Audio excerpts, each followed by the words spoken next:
wabarakatuh. Selamat berjumpa kembali sahabat matematika. Matematika itu mengasihkan. Untuk pertemuan kali ini kita masih tetap membahas mengenai materi soal pembahasan soal untuk PPPK kompetensi guru teknis bagian ke-8. Tapi sebelumnya saya mengingatkan kembali kepada Bapak Ibu yang belum subscribe dan like, silahkan klik like dan subscribe-nya, karena dengan begitu Bapak Ibu telah mendukung adanya channel Education and Sport ini. Dan kepada yang sudah subscribe dan like, saya ucapkan terima kasih sebanyak-banyaknya. Ayo Bapak Ibu, kita lanjutkan pembahasan soal-soal kompetensi teknik guru, teknis guru bagian ke-8 ini, untuk tes PPPK guru tahun 2021 ini. Kita lanjut aja, kita langsung ke soal. Salah satu cara yang dapat dilakukan untuk mengelola emosi yang konstruktif dalam kegiatan pembelajaran adalah A. Menggunakan humor dalam pembelajaran. B. Mengembangkan rasa percaya diri kepada siswa. C. Nilai-nilai religius dan moral ditanamkan dalam pembelajaran. D. Strategi pembelajaran yang sesuai dalam perkembangan siswa. Kita langsung aja ke pembahasannya Bapak Ibu. Ini pembahasannya dalam pembelajaran ada beberapa cara untuk mengelola emosi yang konstruktif, yaitu yang pertama membangkitkan rasa humor dan kenyamanan, kemudian berorientasi pada kenyataan, dan memupuk emosi positif, mengurangi emosi negatif. Dengan begitu, untuk isian dari soal yang pertama ini, salah satu cara yang dapat dilakukan untuk mengelola emosi yang konstruktif dalam kegiatan pembelajaran adalah menggunakan humor dalam pembelajaran. Oke, jadi isiannya yang A, menggunakan humor dalam pembelajaran. Oke, kita lanjut lagi. Langkah yang dapat dilakukan agar kepribadian siswa berkembang ke arah yang positif dalam pembelajaran adalah A. Mengajak siswa yang bermasalah dialog secara kontinu. B. Memberikan nasihat yang baik terkait akhlak mereka. C. Menggunakan strategi pembelajaran yang tepat. D. Menanamkan nilai religius dan moral dalam setiap pertemuan pembelajaran. Kita langsung aja Bapak Ibu ya. Pembahasannya, salah satu cara yang dapat dilakukan agar kepribadian siswa berkembang ke arah yang lebih positif dalam pembelajaran adalah dengan menanamkan nilai religius dan moral dalam setiap pertemuan pembelajaran.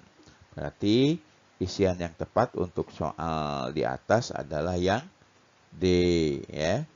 Yang D yaitu menanamkan nilai religius dan moral dalam setiap pertemuan pembelajaran. Kita lanjut lagi.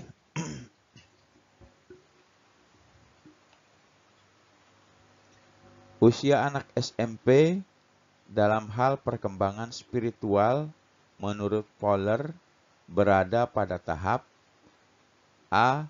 primal fight, B. Intuitive projective fight, C. Metic literal fight, D. Synthetic conventional fight. Oke,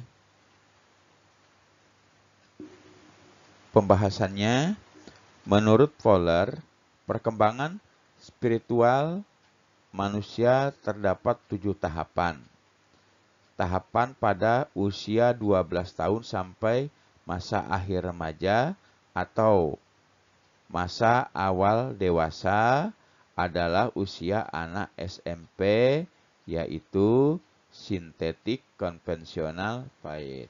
Tahap ini ditandai dengan kesadaran tentang simbolisme yang dimiliki lebih dari satu cara untuk mengetahui kebenaran. Nah, jadi berdasarkan pembahasan ini, pilihan yang tepat adalah yang D, sintetik konvensional fight. Oke, Bapak Ibu langsung ke soal berikutnya. Salah satu implikasi teori belajar yang mengemukakan bahwa untuk menjelaskan suatu konsep, guru sebaiknya mengambil contoh yang sekiranya sudah sering dijumpai dalam sehari-hari adalah dari teori belajar. Ini tentang teori belajar Bapak Ibu ya. Teori belajar yang diungkapkan oleh para tokoh-tokoh pendidikan yang terkemuka di dunia. Nah, sekarang kita lihat pembahasannya. Implikasi dari aliran fisiologi belajar dari Thorndike adalah untuk menjelaskan suatu konsep.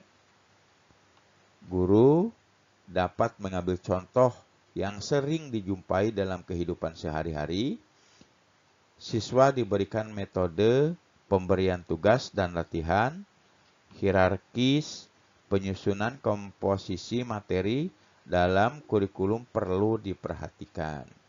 Oke, berarti dengan begitu, maka isian yang tepat untuk soal di atas adalah yang A ya, yang Thorndike ini ya. Oke. Nah, ini teorinya Bapak Ibu ya. Guru dapat mengambil contoh yang sering dijumpai dalam kehidupan sehari-hari.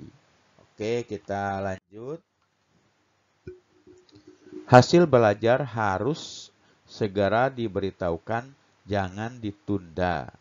Hasil belajar harus juga segera diberikan feedbacknya. Jika salah satu dibetulkan, jika benar dibenarkan. Jika salah dibetulkan, jika benar dibenarkan. Reinforcement langkah tersebut merupakan penerapan pembelajaran dari teori belajar, masih tentang teori belajar ya para tokoh-tokoh pendidikan dunia. Di sini pilihannya A. Bronner, B. Thorndike, C. Bandura, D. Skinner. Berdasarkan teori belajar yang dikemukakan oleh Skinner, beliau menyatakan bahwa ganjaran atau penguatan mempunyai peranan yang amat penting. Mempunyai peranan yang amat penting dalam proses belajar. Terdapat perbedaan antara ganjaran dan penguatan. Ganjaran merupakan respon yang bersifat menggembirakan dan merupakan tingkah laku yang bersifat subjektif. Ya, itu ganjaran Bapak Ibu ya. Sedangkan penguatan merupakan suatu yang mengakibatkan meningkatnya kemungkinan suatu respon dan lebih mengarah kepada hal-hal yang sifatnya dapat diamati dan diukur. Ya, itu perbedaan antara ganjaran dan penguatan. Kalau ganjaran tadi merupakan respon yang bersifat menggembirakan dan merupakan tingkah laku yang bersifat subjektif.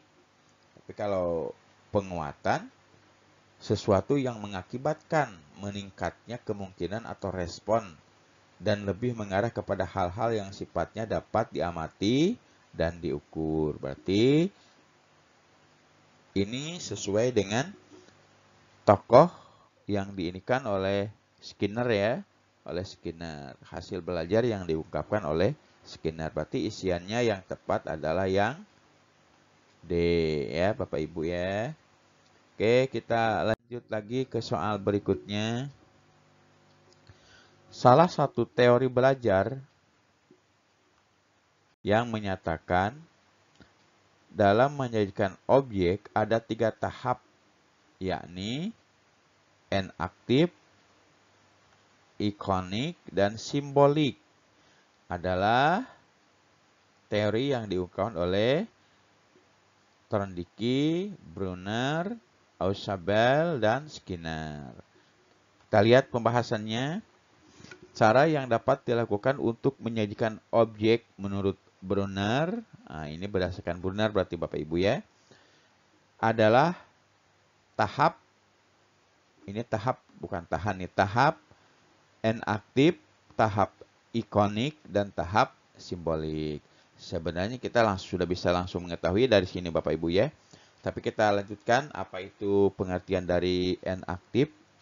Tahap N-aktif adalah melalui tindakan anak langsung dapat memanipulasi objek ya. Itu N-aktif ya. Jadi melalui tindakan anak dapat langsung memanipulasi objek.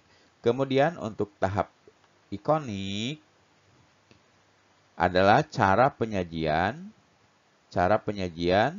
yang didasarkan pada pikiran internal, di mana pengetahuan disajikan melalui serangkaian gambar atau grafik. Kemudian, untuk simbolik adalah cara penyajian yang didasarkan pada sistem berpikir abstrak, arbiter, dan lebih fleksibel. Oke, berarti tadi sudah langsung kita ketahui ya, isinya yang tepat adalah teori belajar menurut Brunner. Berarti B isiannya Bapak Ibu ya. Kita lanjut. Cara pandang pendidik yang digunakan untuk menciptakan lingkungan pembelajaran dan tercapainya kompetensi yang ditentukan disebut.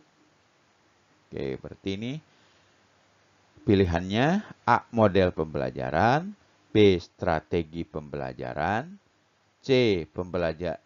Pendekatan pembelajaran, D. Metode pembelajaran. Jadi, cara pandang pendidik yang digunakan untuk menciptakan lingkungan pembelajaran dan tercapainya kompetensi yang ditentukan. Ya, kita lihat pembahasannya. Ini ada dalam Permendikbud nomor 103 tahun 2016 yang menyebutkan bahwa cara pandang pendidik yang digunakan untuk menciptakan lingkungan pembelajaran yang memungkinkan terjadinya proses pembelajaran dan tercapainya kompetensi yang ditentukan disebut pendekatan pembelajaran. Berarti kalimat atau isian yang tepat untuk soal di atas adalah yang C, betul ya. Pendekatan pembelajaran. Oke, isiannya yang C. Kita lanjut ke soal berikutnya Bapak Ibu. Nah, berikut ini adalah komponen pembelajaran CTL, kecuali. Ya, ini ada kata kecuali ya. Kecuali berarti yang kurang tepat atau yang salahnya Bapak Ibu ya. Yang A, kontraktivisme, B, inquiry, C, questioning dan D, reconciliation ya. Oke, kita langsung aja lihat pembahasannya. Dalam prinsip pembelajaran CTL yaitu kontraktivisme, penemuan atau inquiry ya, inquiry bertanya, questioning, masyarakat belajar atau learning community, pemodelan atau modeling, dan refleksi penilaian autentik. Ya. Ingat pertanyaannya ada kata kecuali. Ya. Kalau ada kecuali berarti yang salahnya atau tidak ada dalam prinsip pembelajaran CTL. Yang tidak ada di prinsip pembelajaran CTL adalah, kita lihat yang A, kontratipisme. Kontratipisme ada ya. Nih ada, kontratipisme ada. Kemudian inquiry. Inquiry ada juga, atau penemuan ya. Inquiry ada juga. Questioning atau bertanya ada juga. Berarti yang kurang tepat atau yang salah ya di sini adalah yang D, Bapak Ibu ya. Reconciliation. Oke, isiannya yang D. Kita lanjut ke soal berikutnya. Salah satu komponen penting dalam satu model pembelajaran menurut Joyce and Weil adalah A. Sistem kognitif, B. Sistem koordinasi, C. Sintak, D. Sistem perilaku. Berarti kita harus menjabarkan dulu apa itu kognisi, apa itu sistem koordinasi, apa itu sintak, dan sistem perilaku. Kita lihat pembahasannya. Menurut Joyce dan Wales, suatu model pembelajaran memiliki komponen sebagai berikut. Urutan langkah-langkah pembelajaran atau sintak. Adanya prinsip reaksi, sistem sosial, dan sistem pendukung. Nah, dengan itu kita sudah bisa melihat ya isiannya adalah yang C atau sintak ya. Nah, Ibu, Bapak Ibu, saya yakin sudah mengenal ya, sudah tahu ya sintak. Ayo kita lanjutkan Bapak Ibu ke soal berikutnya. Salah satu prinsip umum pembelajaran menurut Permendikbud nomor 103 tahun 2004 adalah A. Interaktif dan inspiratif, B. Memberikan mimbar akademik bagi peserta didik, C. Meningkatkan kemampuan intelektual, emosional, dan spiritual, D. Mengakomodasi keanekaragaman budaya. Maaf Ibu, Bapak Ibu ya. Jadi pembahasannya prinsip umum pembelajaran menurut Permendikbud nomor 103 tahun 2004 adalah interaktif dan inspiratif, menyenangkan, menantang, dan memotivasi peserta didik untuk berpartisipasi aktif, kontekstual, dan kolaboratif. Memberikan ruang yang cukup bagi prakarsa, kreatif, dan kemandirian peserta didik, dan sesuai dengan bakat, minat, kemampuan, dan perkembangan fisik peserta didik, serta fisiologi peserta didik. Nah, kita dapat langsung mengetahui sekarang ya. Jadi, salah satu prinsip umum pembelajaran menurut Permendikbud nomor 103 tahun 2004 adalah interaktif dan inspiratif. Berarti isiannya yang A ya. Interaktif dan inspiratif. Kita lanjut Bapak Ibu. Oh, ternyata sudah habis untuk soal yang terakhir barusan tadi. Ya, oleh karena itu saya akhiri pertemuan tes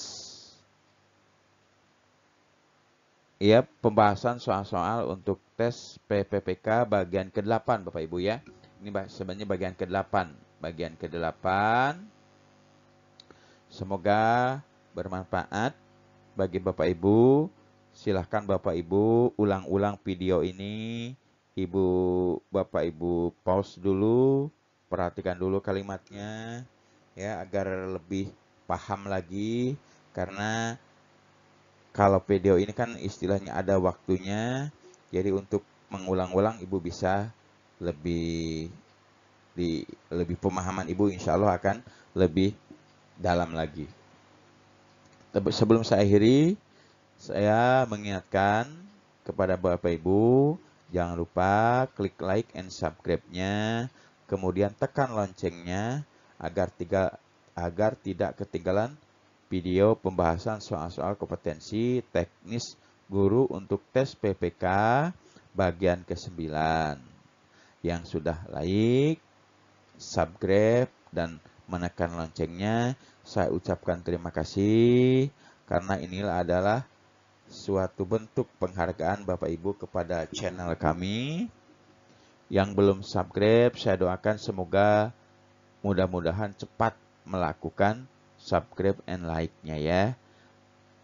Nah, jika menurut Bapak Ibu video ini bermanfaat bagi Bapak Ibu, teman Ibu, keluarga, sanak saudara, tetangga, silahkan bagikan video ini, bisa melalui media sosial seperti Facebook, Instagram, WA, dan sebagainya, atau bisa langsung kasihkan nama channelnya, yaitu Education dan Sport, kepada orang yang membutuhkan. Jadi sekali lagi saya ucapkan terima kasih. Sampai ketemu lagi pada pembahasan soal yang ke-9.